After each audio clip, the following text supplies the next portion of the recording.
বাংলাদেশকে ভারতীয় শাসক গোষ্ঠীর হাতে তুলে দিয়েছিল। মুজিববাদী সংবিধানের মাধ্যমে স্বাধীন বাংলাদেশের আকাঙ্ক্ষা, যেই মুক্তিযুদ্ধের শহীদদের আকাঙ্ক্ষা তৈরি হয়েছিল, সেই আকাঙ্ক্ষাকে ব্যর্থ করে দেওয়া হয়েছিল। মুজিববাদী সংবিধানে বাঙালি জাতীয়তাবাদের নামে এখানে বিভিন্ন জনগোষ্ঠীর যে ভাষার অধিকার, সেই অধিকারকে দমন করা হয়েছিল। মুজিববাদী সংবিধানে ধর্ম নিরপেক্ষতার নামে বাংলাদেশের ইসলাম মনা জনগোষ্ঠী, ধর্মবান মুসলমানের যে সংস্কৃতি, সেই সংস্কৃতিকে রাষ্ট্র গঠন প্রক্রিয়া থেকে বিচ্ছিন্ন করে দেওয়া হয়েছিল। এখানে সমাজতন্ত্রের নামে যে পুঁজির স্বাধীন বিকাশ, সেই বিকাশকে ব্যর্থ করা হয়েছিল এবং অর্থনীতিকে রক্ষী বাহিনীদের হাতে তুলে দেওয়া হয়েছিল এবং গণতন্ত্রের নামে বাকশাল কায়েম করা ছিল।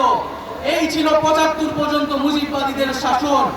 আমরা দেখেছি স্বাধীন বাংলায় এরপরে বিভিন্ন সময়ে সামরিক হস্তক্ষেপ হয়েছে। এক পর্যায়ে বাংলাদেশের জনগণ ৯০ সালে আবারও রাজপথে নেমে একটি গণঅভ্যুত্থান তৈরি করেছিল।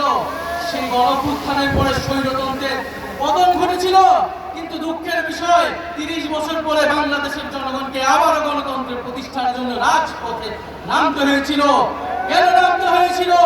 কারণ গণঅভ্যুত্থানের রাজনৈতিক দলগুলো যে প্রতিশ্রুতি দিয়ে ক্ষমতায় গিয়েছিল, সেই প্রতিশ্রুতি তারা রক্ষা করেনি। ৯০-এর গণঅভ্যুত্থানকে যারা গণঅভ্যুত্থানে অংশ নিয়েছিল, তারাই ব্যর্থ প্রমাণ করেছে। ফলে রাজনৈতিক দলগুলোর সেই নেতৃত্ব বাংলাদেশের জনগণ মেনে নেয়নি। বিগত ১৬ বছরও রাজনৈতিক দলগুলোর, ফ্যাসিবাদ বিরোধী দলগুলোর নেতৃত্বে জনগণ রাজপথে নেমে আসেনি। বাংলাদেশের জনগণ ফ্যাসিবাদ থেকে মুক্তি পাওয়ার জন্য রাজপথে নেমে এসেছিল ছাত্র জনতার নেতৃত্বে। বন্ধুগণ, বিগত ১৬ বছর গল্প আমরা সবাই জানি।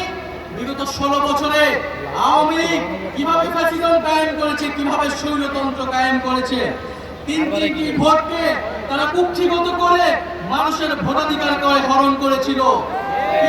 হত্যাকাণ্ডের মাধ্যমে বাংলাদেশের সেনাবাহিনীর দেশপ্রেমিক অংশকে তারা পরাস্ত করেছিল এবং বাংলাদেশের সার্বভৌমত্বকে হুমকির মুখে ঠেলে দিয়েছিল। ২০১৩ সালে শাপলার হত্যাকাণ্ডের মাধ্যমে বাংলাদেশের ধর্মপ্রাণ মুসলমান এবং আলেম ওলামাদের মত প্রকাশের যে অধিকার, সেই অধিকারকে তারা হরণ করেছিল। এছাড়া ধারাবাহিকভাবে কোটা সংস্কার আন্দোলন, নিরাপদ সড়ক আন্দোলন, মোদী বিরোধী আন্দোলনে তারা হত্যাকাণ্ড এবং দমন পীড়ন চালিয়েছে। সর্বশেষ জুলাই আগস্ট মাসে ছাত্র জনতা